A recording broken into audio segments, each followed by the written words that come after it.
অযোধ্যা নামের এক রাজ্যে রাজা অর্জুন আর রানী মীরা রাজত্ব করতেন।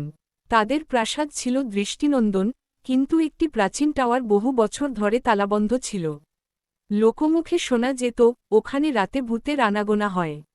রানী একদিন ঘুমিয়ে স্বপ্ন দেখল কে যেন বলছে, আমি প্রতিশোধ চাই, প্রতিশোধ। আমি প্রতিশোধ চাই, প্রতিশোধ। হঠাৎ রানীর ঘুম ভেঙে যায়। তারপর সে রাজার কাছে এসে বলে, আমি একটা স্বপ্ন দেখেছি, যে স্বপ্নে বলছে আমায় আমি প্রতিশোধ চাই। প্রতিশোধ না হলে আমি সবকিছু শেষ করে দিব, রাজ্যকে ধুলায় মিশিয়ে দিব। রাজা সব কথাই শুনলেন, আর বললেন আমরা প্রজাদের নিয়ে সেই ভূত বাংলোতে যাব। পরের দিন রাজা তার প্রজাদের নিয়ে ওই ভূত বাংলোতে গেল।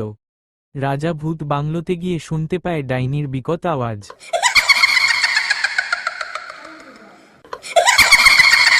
রাজা ভয় না পেয়ে বলল, কে তুমি?